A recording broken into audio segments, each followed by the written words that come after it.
साया जियो का मैं कहता हूँ एक बड़ा ही सक्सेसफुल प्रोजेक्ट था जिसे लोगों का बड़ा प्यार मिला और वो मेरे दिल के बड़े करीब है। Daniyal is an amazing actor, Daniyal is like a brother, और दानियाल और मेरा फिरोज और तलाल का जो टाकरा था ना वो लोग 3 का इंतज़ार कर रहे हैं। हम जिस तरह से उसको शूट करते थे उस पर इंजरीज बड़ी हुई। गुड्डी एक बहुत मज़े का ड्रामा है, गुड्डी एक सुपर नेचुरल ट्रीट है लोगों के लिए, बच्चे गुड्डी इंजॉय करेंगे। एक अजाब से और क्लाइमेटल चेंज से जो गुजर रहे हैं, मैसेज लोगों को यही देना चाह रहा था इस फिल्म के थ्रू कि दरख्त ना काटें, नेचर जो है वो इंसान का हिस्सा है।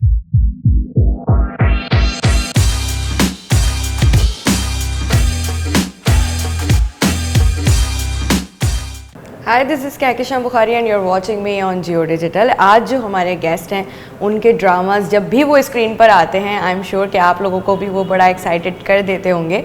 और रिसेंटली उन्होंने जियो एंटरटेनमेंट के ड्रामे इश्क-ए-वे, फिर प्यारी निमो और साया में भी वो दिखाई दिए थे। अब जल्द ही जो है वो सिल्वर स्क्रीन पर भी नज़र आ रहे हैं। सो नवीद रज़ा इज़ आवर गेस्ट टुडे। अस्सलाम वालेकुम जी, कैसी हैं आप? ठीक ठाक हैं? मैं बिल्कुल ठीक ठाक। गुड्डी भी आना है, गुड्डी भी आना है। ओके, चल एक और ब्रेकिंग न्यूज़ हमें मिल गई है कि गुड्डी आने वाला है और वो भी सुपर नेचुरल। अच्छा जी, आप एंजॉय करेंगे। वैसे साया में जो आपका तलाल का कैरेक्टर था उसने तो बड़ा लोगों को जियो से एक्चुअली एसोसिएशन ऐसी है, जियो के साथ बैक टू बैक काम करता हूँ। जियो से मतलब इतना कंफर्ट है, ऐसा घर है कि चाह के भी इग्नोर नहीं कर सकते कि लीच की प्रमोशन पे भी जियो की बात हो रही है। इससे अच्छी बात क्या हो सकती है? एग्जैक्टली। अच्छा, सबसे पहले तो आप फिल्म के बारे में बताइए कि स्टोरी लाइन क्या है। और मैंने ये सुना है कि क्लाइमेट क्राइसिस को ये बड़ा हाईलाइट कर जी, क्लाइमेट क्राइसिस और इसके साथ साथ इलीगल हाउसिंग सोसाइटीज़। ओके, ये 2 चीज़ें हैं, लेकिन majorly it's a murder mystery.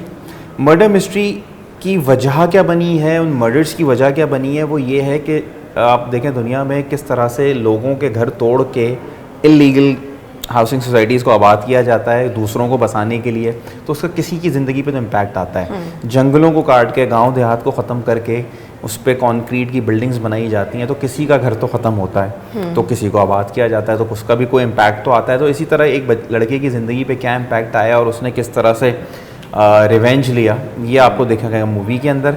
Climate जो हम एक अजाब से और क्लाइमेटल चेंज से जो गुजर रहे हैं, उसके लिए मैं एक मैसेज लोगों को यही देना चाह रहा था इस फिल्म के थ्रू कि दरख्त ना काटें, जंगलों को ना वीरान करें, बर्बाद करें। ये एक नेचर जो है वो इंसान का हिस्सा है।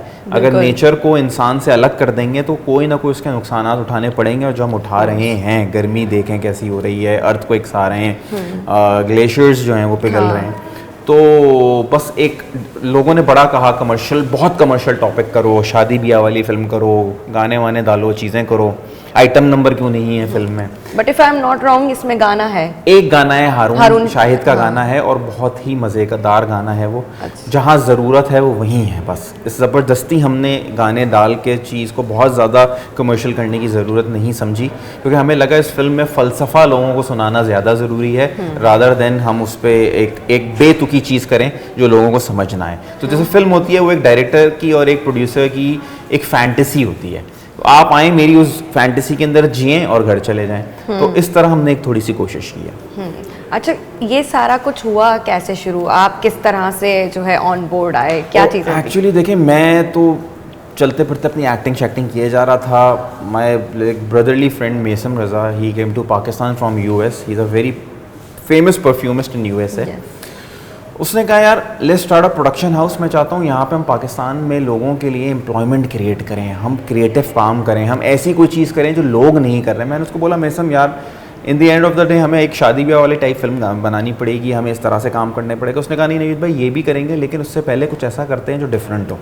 हमने एक प्रोडक्शन हाउस इस्टेब्लिश किया, उसका नाम ग्लोमोरा एंटरटेनमेंट है। हमने पहला ड्रामा बनाया भाई भूतिया के नाम से, वो बड़ा मशहूर हुआ। एमिरेट्स एयरलाइन में आप देख सकते हैं बहुत सारी जगहों पे अभी वो चल रहा है। ये हॉरर कॉमेडी था। हॉरर कॉमेडी था, एग्जैक्टली। उससे हमें हिम्मत हुई, इससे हमने हुआ कि यार हम लेट्स गो बियॉन्ड। हमने कहा सीरियल करेंगे, फिल्म करें। हमने कहा let's go for the film जो हम पूरी दुनिया में शोकेस कर सकें।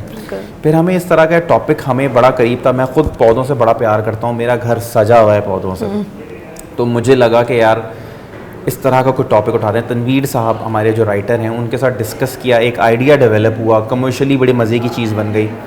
हमने फिर उसको फिल्म बना के पूरी दुनिया में ले जाने की कोशिश की। अभी writers guild of America Hollywood में हम इस फिल्म को शोकेस करके आए हैं, ह्यूस्टन में AMC थिएटर्स में शोकेस करके आए हैं। इंशाल्लाह पाकिस्तान प्रीमियर के बाद हम दुबई प्रीमियर पे जा रहे हैं। तो लोगों ने इतना अप्रिशिएट किया, हॉलीवुड से कुछ लोग आए हुए थे, उन्होंने अप्रिशिएट किया। इनफैक्ट बहुत सारी क्यूरीज आ गई हैं बहुत सारे फेस्टिवल्स में जाने के लिए फ़िल्म की। तो लोगों ने कहा इस टॉपिक पे काम होना चाहिए था कि ये डिफॉरेस्टेशन जो हो रही है, ये जो इलीगल हाउसिंग सोसाइटीज़ पूरी दुनिया में बन रही हैं, इस पे बात होनी चाहिए। तो हमने उसको थोड़ा सा रंग दिया मर्डर मिस्ट्री का, ताकि लोगों को एंटरटेनमेंट भी मिल सके। और हमने ये फिल्म बनाई। मेरे बस में होता तो मैं तो टिकटें भी सस्ती कर देता, लेकिन टिकट सस्ती Yes, और महंगी of course. बेचना ये भी मेरा ख्याल है कि ये आज का भी क्राइसिस है हमारा। बिल्कुल बहुत है, बड़ा। बिल्कुल है। कल दुआ करें कल को ग्लैमोरा अपना सिनेमा भी बना दे तो मैं तो 150 रुपए में फिल्म दिखाऊंगा। हाँ, आई विश ऐसा हो जाए क्योंकि हम सब कैपरी को बहुत मिस कर रहे हैं। कैपरी बंद हो गया जी। है, और कैपरी एक वो सिनेमा होता था जो मासेस को कनेक्ट करता था। course. मुझे उसका ज़ाती बहुत अफसोस है कि मासेस के लिए हम एंटरटेनमेंट ख़त्म करते जा रहे हैं, मासेस के लिए हम उनको अपने से दूर करते जा रहे हैं। एक अमीर है और एक गरीब है। मिडिल क्लास पूरी दुनिया में सोसाइटीज़ को चलाता है, तो मिडिल क्लास ख़त्म कर देंगे ना तो फिर माशरा ख़त्म हो जाएगा। सिनेमा ओनर्स को काम करने की ज़रूरत है। मुझे पता है उनके भी हेड्स हैं, उनके भी खर्चे हैं, वो भी बेचारे जिस तरह से चला रहे हैं उनके भी बड़े मसाइल हैं, बट हमें मासेस के लिए सिनेमास क्रिएट करने पड़ेंगे जिसकी टिकटें 300 से 500 के दरमियान हो, ताकि हर इंसान आके फिल्म देख सके। बिल्कुल, आई थिंक एंटरटेनमेंट का मकसद ही होता है कि हर जगह तक वो पहुंचे, और जो सबसे ज़्यादा मिडिल क्लास हैं वो डिजर्व करते हैं मिडिल क्लास और एक गरीब तबके की जो एंटरटेनमेंट है वो सी व्यू, पार्क, खाना पीना और फिल्म है। तो अगर आप उनसे ये सब छीन लेंगे तो वो क्या करेंगे? फिर फ्रस्ट्रेशन आएगी, फ्रस्ट्रेशन आएगा तो क्राइम बढ़ेगा, क्राइम बढ़ेगा तो बच्चों के अंदर, आपकी आने वाली नस्ल जो है ना, वो आप फिल्म के थ्रू पूरी दुनिया में मैसेज दिया जाता है। फिल्म्स के थ्रू पूरी दुनिया में बच्चों को सिखाया जाता है कि व्हाट इज नेक्स्ट, कि क्या आज एआई जो चल रहा है वो हमें टर्मिनेटर कितने टाइम पहले दिखा दी गई, समझा दी गई, बता दी गई। तो फिल्म्स के थ्रू मैसेज दिया जाता है पूरी दुनिया में, तो हमें अपनी फिल्म्स को लोगों तक पहुंचाने के लिए सस्ती करनी पड़ेगी। अच्छा, ऐसी इंडस्ट्री जो कि अभी खुद स्ट्रगलिंग फेज में है लेकिन काम हो रहा है, उसमें आप एक ऐसी फिल्म लेके आ रहे हैं जो क्लाइमेट क्राइसिस को हाईलाइट करती है, उसके अलावा भी दीगर टॉपिक्स आपने खुद बताए। सो ये चैलेंजिंग जर्नी आपके लिए एज एन एक्टर थी या नहीं, कि मैं भी तो कुछ रोम कॉम करूँ, कॉमेडी करूँ, एक्शन करूँ? मैं खुद ही इस फिल्म को प्रोड्यूस कर रहा था। मैं चाहता तो अपने आप को एक लार्जर देन लाइफ हीरो दिखाकर एक अपना तसल्ली करके फिल्म बनाकर निकल जाता, सेफ पैसेज जो होता है हीरोज़ के लिए। लेकिन मुझे ऐसा लगा कुछ जिम्मेदारियाँ भी तो हैं ना, काम तो चल ही रहा है, जब खुद करने की बारी आई है तो अब कुछ ऐसा करते हैं जो लोगों के काम आ सके। तो बेहतर वही होता है। मुझे नहीं पता कि इस फिल्म का फेट क्या होगा, ये एक हिट होगी, सुपर हिट होगी या फ्लॉप होगी, लेकिन मैंने एक एहतजाज, मैंने एक एंटरटेनमेंट, मैंने एक अपना विजन डॉक्यूमेंट कर दिया है, और वो बाकी की ज़िंदगी सिनेमा में रहेगा। तो वो लोग उसको कैसे लेते हैं वो उनके ऊपर है। सो आपने मुख्तलिफ कैरेक्टर्स तो किए, मगर लीड कैरेक्टर में फिट होना कितना मुश्किल होता है? Was it challenging? Of course very challenging. आपके ऊपर जिम्मेदारी ज़्यादा आ जाती है, आपके ऊपर पूरा प्रोजेक्ट आपके ऊपर होता है, आपके ऊपर पूरी कहते हैं ना कि पूरा सिस्टम फिल्म का होता है वो आपके सरों पे होता है। आप कभी आप सपोर्ट कैरेक्टर कर लें या कभी आप कोई और कैरेक्टर कर लें तो जिम्मेदारी डिवाइड हुई होती है। हाँ। तो वो, लेकिन जिम्मेदारी लेके काम करने में फिर आपकी भूख बढ़ती है, फिर आपको मज़ा आता है करने में। तो मुझे ऐसा लगता है जितनी जिम्मेदारी डालें एक्टर उतना परफॉर्म करता है। हाँ। अच्छा, हमने आपकी जर्नी देखी है रियलिटी शो से माशाल्लाह, फिर आपने जो है ड्रामा में नाम बनाया, फिर फिल्म्स भी आई, तो कभी नवीद आपने सोचा था कि मैं भी कभी हीरो बन के जो है सिल्वर स्क्रीन पर या टीवी स्क्रीन पर आऊँगा? मैंने to be very honest with you, मैं आज के दिन तक मैंने कभी नहीं सोचा कि मैं कल क्या कर रहा हूँ और मैं किस तरह से कर रहा हूँ। ये चीज़ें बस अल्लाह की तरफ से होती जा रही हैं, मैं किए जा रहा हूँ, माँ बाप की दुआएं हैं, फैमिली सपोर्ट है, फैंस बहुत प्यार करते हैं, आप जैसे लोग हैं जो काम को सराहते हैं, इज़्ज़त देते हैं, चला जा रहा है, किए जा रहा हूँ। जिस दिन लगेगा कि यार अब नहीं हो रहा, छोड़ देंगे। तो अभी बस चल रहा है प्यार। अभी तो it's a long way to go, I am sure. Of course सेहत है, ज़िंदगी है, तो फिर हर चीज़ कर लेंगे। और जब ये सब ऐसे फैंस हैं, सब चीज़ें जब लोगों लगने लगेगा कि यार लोगों के लिए अब उस मयार पे काम नहीं कर पा रहे, तो देखेंगे फिर कुछ और। हाँ। तो तलाल का एक कैरेक्टर आपका बड़ा, साया 2 मेरे दिल के बहुत करीब है। साया 2 इतना मज़े का ड्रामा था। साया, आज भी मैं दुनिया में कहीं पे भी जाता हूँ, उस दिन भी मैं राइटर्स गिल्ड में प्रीमियर पे खड़ा हुआ था लीच के, लेकिन साया 2 डिस्कस हो रहा था, तलाल डिस्कस हो रहा था कि वो आप अंधे बने थे, ये करके दिखाएं, वो करके दिखाएं। तो ओवरऑल साया जियो का मैं कहता हूँ एक बड़ा ही सक्सेसफुल प्रोजेक्ट था जिसे लोगों का बड़ा प्यार मिला, और वो मेरे दिल के बड़े करीब है। और मैंने एक बाबा का कैरेक्टर था जो जिन पकड़ता है, और जो, लेकिन मैंने उस बाबे को इतना मॉडर्नाइज कर दिया था कि लोगों के नई जनरेशन उससे कनेक्ट हो सके। हाँ। तो मुझे ऐसा लगता है that was a successful experiment, और वो अच्छा हो गया। हाँ। अच्छा, तो उस पूरे जो कैरेक्टर में आपने अपनी आंखें बंद ही रखी हैं? आंखें बंद भी रखी हैं, आंखें खोल के भी रखी हैं, और वाइट लेंसेज का इस्तेमाल किया है जो दिखाया कि वो उसकी आंखें, तो वो लेंसेज लगाना अच्छा, अब जब आप हॉरर ड्रामा शूट कर रहे होते हैं तो उसमें स्मोक बड़ी दी जाती है, ऐसा ही है। तो कोयले से भी दी जाती है, मशीन से भी दी जाती है, तो वो लेंसेज लगा के रखना और वो स्मोकी और फिर इतना एक्शन और चीज़ें गिरना पड़ना, तब वो सा टास्क के घर जाते थे जब लेंस उतारते थे तो सर घूम रहा होता था 360। आपके साथ दानियाल ने भी आई थिंक वो Daniyal is an amazing actor, Daniyal is like a brother.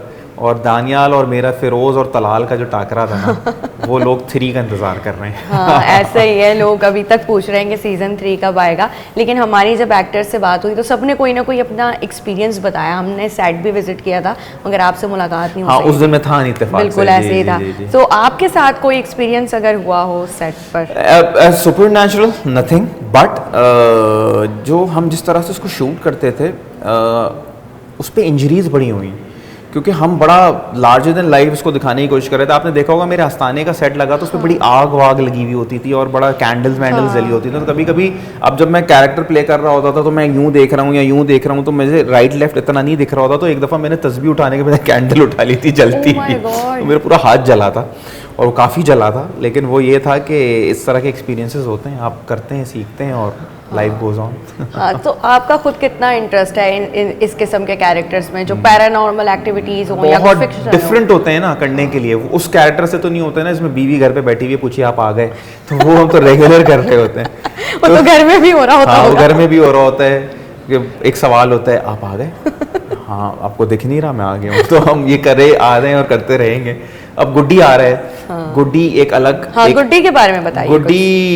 गुड्डी एक बहुत मज़े का ड्रामा है। गुड्डी एक सुपर नेचुरल ट्रीट है लोगों के लिए, बच्चों के लिए। बच्चे गुड्डी इंजॉय करेंगे। अच्छा। हाँ, तो वो जब आएगा ड्रामा तो उसके बारे में फिर आपको बताएंगे। और अभी इसकी थोड़े दिनों की शूट रह गई है, इंशाल्लाह पे वो जल्द आएगा आप लोगों के सामने।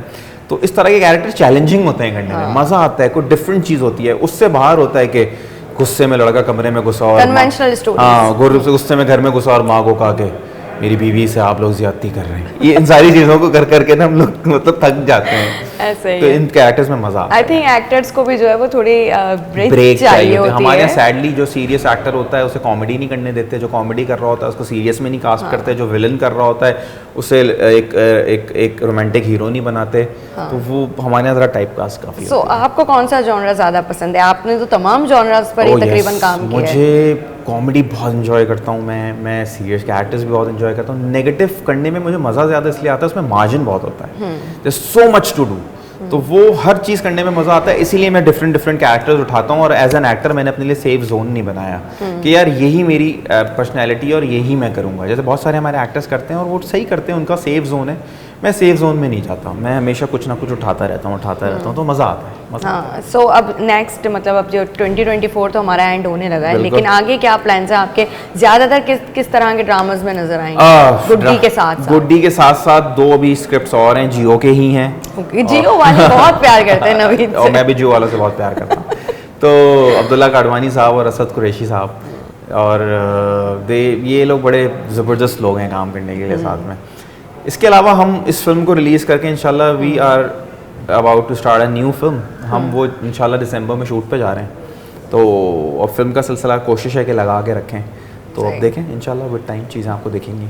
चलें, all the best for your new venture. Thank you. इसको हम वाइंड अप करेंगे एक छोटे से रैपिड फायर के साथ। योर वन सॉन्ग फ्रॉम देसी वेडिंग प्लेलिस्ट? सड़ी गली। ओके, बड़ा कोई एनर्जेटिक सॉन्ग है ये, डांस करने में भी मज़ा आता है, बहुत मज़ा आता है। Favourite Pakistani singer? अली ज़फ़र, आतिज़ असलम, राहत फ़तेह अली ख़ान, हारून शाहिद, बहुत सारी लिस्ट को, Bilal Maqsood, list goes on and on and on. क्या टैलेंट है हमारा सारा। Have you ever stolen anything in your childhood? दिल तो चाहता था बहुत कुछ, लेकिन वो एक स्टिकर बुक आती थी एक कोल्ड ड्रिंक ब्रांड की, तो उसके स्टिकर्स मिलते थे। दिल चाहता था यार वो चुरा के पूरी बुक जल्दी से भर के वो जाके आई थिंक गिफ्ट मिलता था उसके जी, मुझे याद है ये। That was a wonderful memory. Yeah okay, so your favourite Bollywood movie? Oh there so many, but recently मैंने अभी पीकू देखी थी, मुझे बड़ी अच्छी लगी थी। क्या सब्जेक्ट है, कॉन्स्टिपेशन के ऊपर फिल्म बना दी उन्होंने। हमारे यहाँ बोले तो मरना शुरू हो जाएंगे कि ऐसा कैसे हो सकता है। ऐसे ही है। With whom you would like to work in future as an actor? Oh, I would love to work with Humayun Saeed sahab, I would love to work with इमान अली, माहिरा खान, फवाद खान, बाकियों के साथ तो स्क्रीन शेयर की है and I'm honored that मैंने उनके साथ की है। One best memory after the success of your any project? जिससे बहुत प्यार मिला हो आपको? सारे ड्रामों से आज तक प्यार मिल रहा है। पाकिस्तानी आवाम दुनिया के जिस कोने में भी है वो बड़े भाई जज्बाती लोग हैं, इतना प्यार देते हैं। महमूदाबाद की मलका है मेरा पहला ड्रामा था, उस बात को 12-13 साल हो गए, आज भी उसके लिए मिल के तस्वीरें खिंचवाते हैं। तो मुझे ऐसा लगता है कि इतनी जज्बाती कौम का जज्बाती हीरो होना चाहिए, तो हमने okay, so one best friend in the industry? बहुत सारे हैं, बहुत सारे लोगों से बहुत सारा प्यार मिला है। पूरी इंडस्ट्री इतना प्यार करती है, आई थिंक सब किसी एक का नाम लेना ज़्यादती होगी। बहुत सारे लोग हैं और बहुत सारा प्यार मिलता है, तो सब मेरे भाइयों की तरह हैं और वो मेरे लिए खड़े होते हैं और मैं उन लोगों के लिए खड़ा होता हूँ। चले, one thing that you want to change about yourself? Myself, ओफ, वो सब मुझे लगता है थोड़ा जल्दी आ जाता है। अच्छा। हाँ, चीज़ें जब सही नहीं हो रही होती तो वो फिर मैं खुद ही कुड़ता हूँ अंदर, तो मुझे ऐसा लगता है वो कंट्रोल करने की ज़रूरत है। आई थिंक वो तो हम सबको ही कंट्रोल करने की ज़रूरत है, बहैसियत है कौम। फ्रस्ट्रेशन बहुत है, बहुत ज़्यादा। सो कराची और Lahore? Karachi any day any time. Coffee और चाय? चाय। अम्मा से ज़्यादा करीब रहे हैं या अब्बा से? दोनों से करीब रहा हूँ, लेकिन अब्बू चले गए, अभी अम्मी हैं। अब तो अम्मी के करीब हूँ लेकिन स्पिरिचुअली डैडी के बहुत करीब हूँ। और वो जगह है, उनके जाने के बाद मुझे ऐसा लगता है कि बस वो मुझे किसी एक जगह छोड़ दें, तो आई फील लॉस्ट समटाइम्स। तो अब जब तक दोबारा मुलाकात नहीं होती खोए रहेंगे, लेकिन अम्मी हैं तो अम्मी की दुआएं साथ। बिरयानी और निहारी? बिरयानी हर वक्त, लेकिन निहारी मिल जाए तो ऊपर डाल के खा लूँगा, कोई टेंशन नहीं है, दोनों साथ एंजॉय। बिरयानी निहारी साथ? ओके, खाया ये कॉम्बो नया आया है। खाया है मैंने, हलीम भी डाली है बिरयानी पे, मैंने निहारी भी डाली है, कोरमा भी डाल के खाया, बहुत मज़ा आता है। मॉर्निंग पर्सन और नाइट आउट? मॉर्निंग पर्सन, मैं अपना दिन सुबह 7 बजे से शुरू करता हूँ। ओके, देसी आउटफिट्स, वेस्टर्न क्लोथिंग? दोनों की अपनी खूबसूरती है, दोनों में इंसान अच्छा लगता है, डिपेंड करता है ओकेजन क्या है। ये बताइए कि आप बारिश का मौसम कैसे एंजॉय करते हैं, क्योंकि आपने कराची में ही आके कराची में रहता हूँ, DHA में रहता हूँ, तो कराची का बारिश का मौसम तो मैं बहुत एंजॉय करता हूँ। तैयारियाँ करता हूँ, जनरेटर में फ्यूल है, गाड़ी ऊँची है कितनी बारिश हो गई है, अब कहीं जाना है कि नहीं जाना है, तो ये सारी चीज़ें बहुत एंजॉय करते हैं। तो घर में क्या बनवाते हैं आप? हम तो पकौड़े समोसे चने ले लेते हैं। बिल्कुल बिल्कुल मज़ा आता है, ये खाने में भी मज़ा आता है। अम्मी बहुत अच्छे पकौड़े बनाती हैं बेसन के और वो चटनी के साथ का हरी वाली, तो वो एंजॉय करते हैं। और चाय बनवाते हैं, छत पे जाते हैं, बच्चों के साथ नहाते हैं, खेलते हैं, तो बड़ा मज़ा आता है। ये छोटी छोटी खुशियाँ हैं जो ज़िंदगी भर लोग मिस करना ही नहीं चाहते। ये पाकिस्तानियों की, स्पेशली कराची में रहने वालों की ये एंजॉयमेंट है। बारिश एक फेस्टिवल है। ऐसा ही है, ऐसा ही है। आई एम श्योर कि बहुत सारे लोग अभी भी इंजॉय कर ही रहे होंगे इस मौसम को, कि जो अच्छा खूबसूरत मौसम है। लेकिन अब आई थिंक हम इसको थोड़ा और कंटिन्यू करने की कोशिश करते हैं, मगर क्योंकि टाइम बड़ा कम है। गुड्डी पे करेंगे। गुड्डी पे इंशाल्लाह। सो आप लोग भी जाते जाते कमेंट सेक्शन में बताएं who is excited for Guddi. Till that अपना बहुत ख्याल रखिएगा। अल्लाह हाफिज़।